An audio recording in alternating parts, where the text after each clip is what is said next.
Alrighty guys, this is it. We are done. This 93 F-150 project that we've been working on, well, sort of on and off for the past couple of months, is finally done. Everything is wrapped up.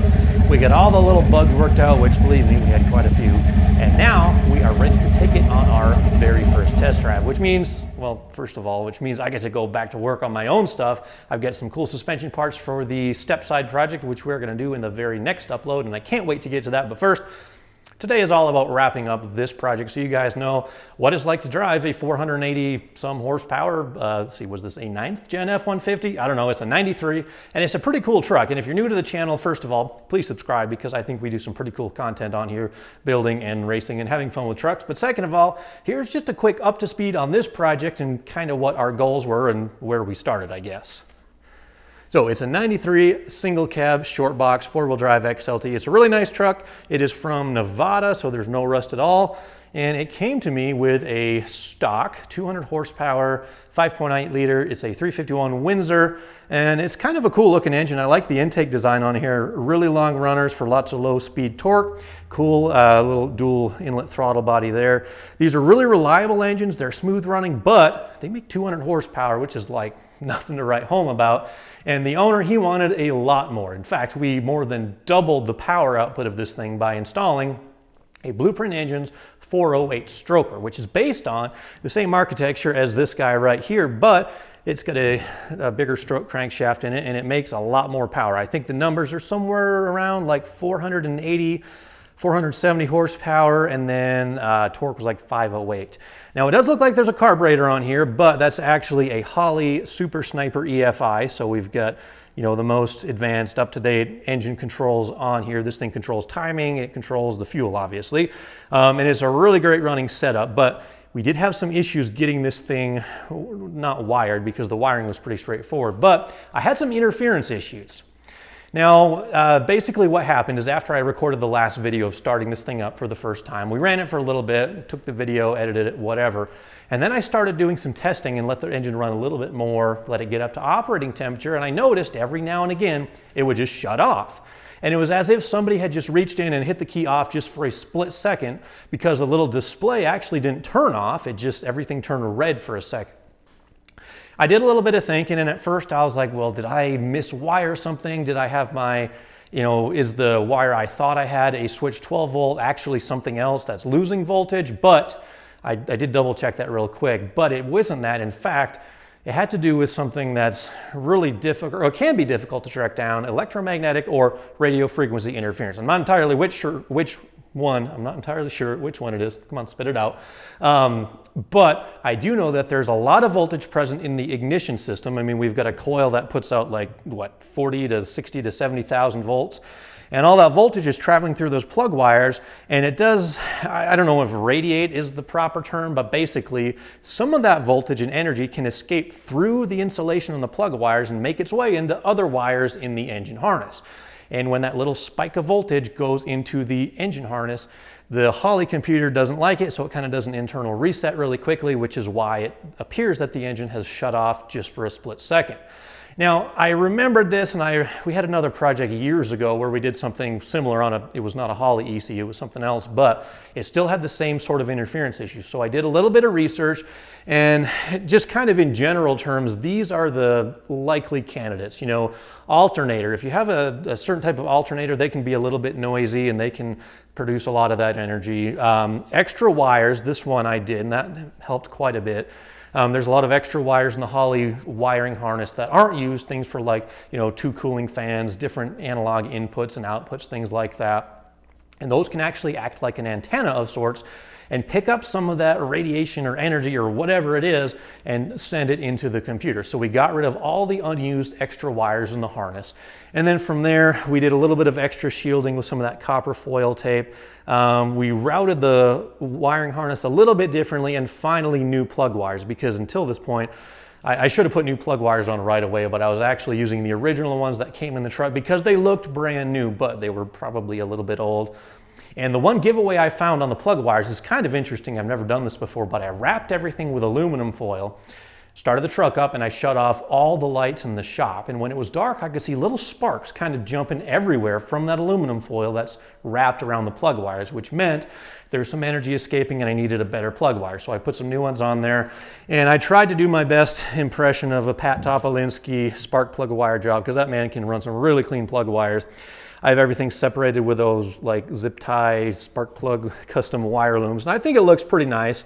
It's everything I tried to keep routed up and away from the rest of the wiring harness. So like down here, this is the main power harness for the ECU, and it's probably 4 or 5 inches lower than the main branch of the plug wire. So I tried to keep everything as far away as I could. And if you do have to cross, like here, for example, do it at a perpendicular angle. This is the throttle position sensor wire. It's like 4 inches below that, and it crosses at a right angle rather than running in parallel.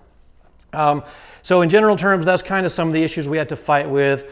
For the better part of a couple days, I was just trying different things to figure out if I had eliminated everything or not. And I think we finally got it, which I am really relieved about, because some of those issues are a huge pain in the butt to try to solve. It is really hot in here. I need to turn the fan on. The one last thing I'll talk about really quickly is the US shift controller. A couple of you guys had asked about that because you hadn't seen one wired up. They're pretty simple. I have it mounted underneath the dashboard because you're not supposed to mount this in the engine bay. There's a really nice display on there. There's a couple different plugs, one for speed, one for the range sensor. This guy here is for the solenoid pack, and then finally just the connections to the vehicle. The speedometer wire, actually, believe it or not, comes from the rear differential on this one, and it goes to the instrument cluster. And there's an output from the instrument cluster that normally goes into the stock ECU. We intercepted that wire. There's a wire we intercepted using a US shift breakout harness right there for the throttle position, and there's some kind of diode or something in there so it doesn't backfeed the Holley harness. We use the Holley tack output to feed the US shift, and then finally, other than that, it was just a couple like switched grounds or switched powers and things like that. And that wrapped up the wiring. Everything is wrapped, zip tied, routed away from any sources of heat, and we are ready, finally, after several months, to get this F-150 out on the road. All right, one last thing real quick. This air cleaner, I know it's going to come up in the comments.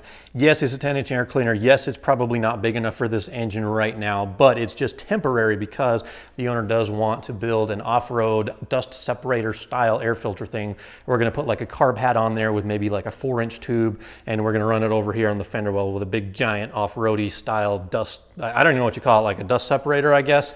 But anyhow, that air filter is just temporary. So now back to the test drive.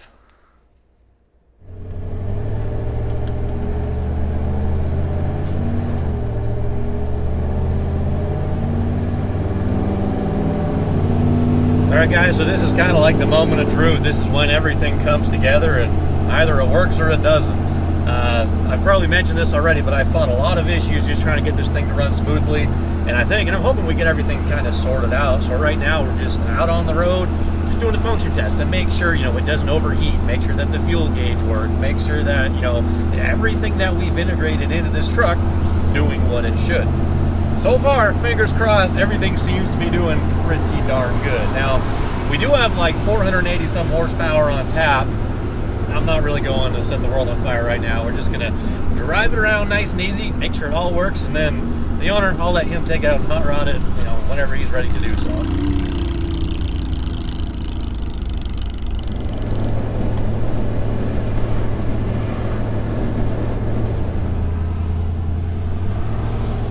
I did have a couple of people ask to do sort of like a review on the US shift.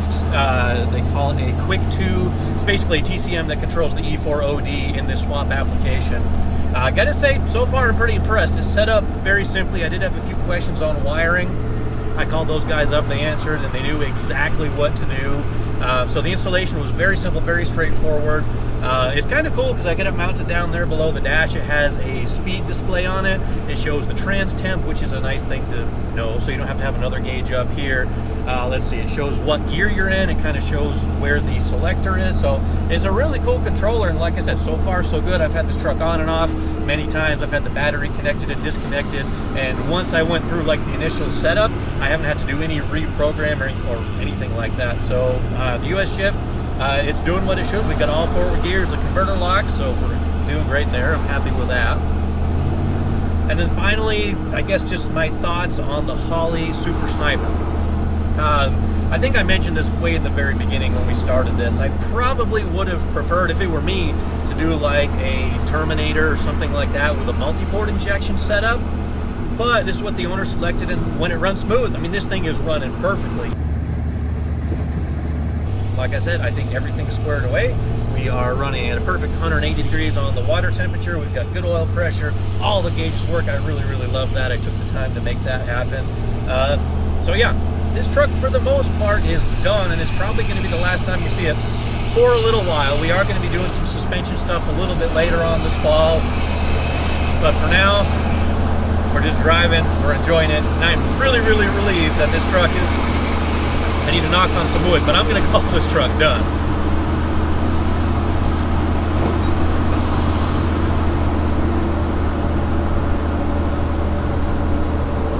So the last thing for me to say is thank you guys for watching, especially you Ford fans. I know this particular project did drag out a little bit longer than I would have liked. I know I do like to work on my own stuff, and now that this project is done, I'm really excited because we are going to get back on the step side project, and the very first thing that we're going to be doing is lowering that thing down to the ground.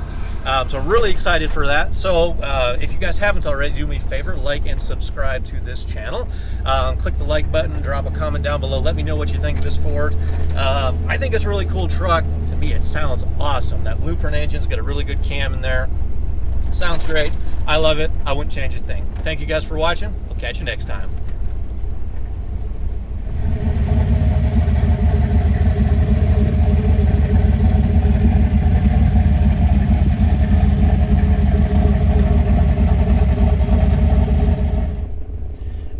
All right, so it's a little bit later in time. I've put probably 15 miles on it now. I think we're doing pretty good. The Holley's done a whole lot of good learning, and everything seems to be really, really smooth. So I'm going to do one almost or pretty much full throttle pull just to kind of give you guys an idea of what this Ford sounds like.